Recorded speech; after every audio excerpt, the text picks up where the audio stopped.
என் சத்துருக்கள் எவ்வளவாய் பெருகி இருக்கிறார்கள். எனக்கு விரோதமாக எழுப்புகிறவர்கள் அநேகர்.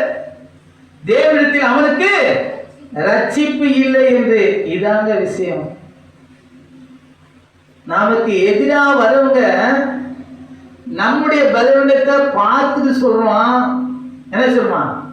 இவன் கர்த்தரோட நடக்கல, கர்த்தரோட நியாயங்களை கை கொள்ளல, இவன் கர்த்தரை இவனை கைவிட்டுட்டாரு. நல்ல கவனிங்க, இதுதான் பெரிய விஷயம், தெரிந்து கொள்ளணும். அப்ப பாருங்க, சொல்லுங்க, கர்த்தர் என் சத்துருக்கள் எவ்வளவா பெருகி இருக்கிறார்கள், எனக்கு விரோதமா எழுப்புகிறவர்கள் அநேகர், தேவனிடத்தில் அவனுக்கு ரட்சிப்பு இல்லை என்று என் ஆத்துமாவை குறித்து சொல்லுகிறவர்கள் அநேகராக இருக்கிறார்கள். நம்முடைய சாட்சி இப்படியா இருக்கும்போது நம்முடைய சத்துரு நமக்கு நயங்காட்டு தான் செய்வான். அவன் சொல்லுகிற வார்த்தையை நம்ம விசுவாசத்தை விட்டு வழுவதான் செய்யும். ஹல்லேலூயா. வேதம் அழகா சொல்லுது, உண்மை உறுதியா பற்றி கொண்ட மனதையோடு உண்மையை நம்பிக்கை அப்படின்னாலே பூரண சமாதானத்துக்குள்ள இருக்கும்.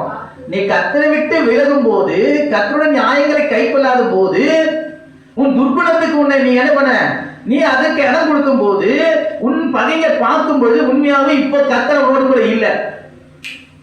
வசனம் வந்துச்சு பாருங்க. சிம்சோன் என்ன பண்ணான்?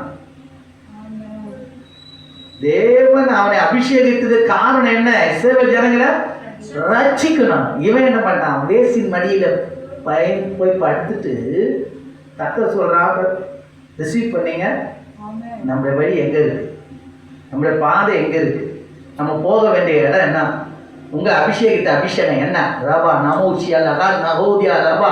ஒவ்வொரு முறையும் ஆண்டவர் எச்சரிக்கிறார். இந்த காலு வேலையில் எச்சரிக்கிறார். தேவன் உங்களை எப்படிப்பட்ட இடத்துல உங்களை நிறுத்தி வச்சிருக்கிறாரு. நம்ம கொஞ்சமா இருக்கிறீங்கன்னு நினைக்கிறீங்களா? உங்களோடு கூட இருக்கிற தேவதூதர்கள் இங்க வந்து அமர்ந்திருக்கிறாங்க. தேவனுடைய ரகசியங்களை கேட்க அவர்களுக்கு என்ன பண்றது கிடைக்கல. இங்கதான் வெளிப்படும். அவர் ஊழியக்காரர் கூட தான் அவர் வெளிப்படுத்துவார். அவங்களுக்கு அப்படியே ஆச்சரியமா இருக்கும். இப்படிப்பட்ட கதை எங்கேயோ போய் பேசுறானே அப்படின்னு சொல்றாரு. ஹல்லேலூயா. அப்ப பாருங்க, சிம்சோனை அபிஷேகத்துக்கு ஒரு நோக்கம் உண்டு. அவங்க இஸ்ரவேல் ஜனங்களை ரட்சிக்கணும். இவன் போயிட்டு எங்க போயிட்டான்? தெலிலாள் மடியில படுத்துட்டு என்ன பண்றான்? எல்லா ரகசியத்தை சொல்றான். உன்னை எப்படி நான் கட்ட முடியும்? ஒரு தடவை, ரெண்டு தடவை. மோசமான அன்புங்க அந்த அன்பு.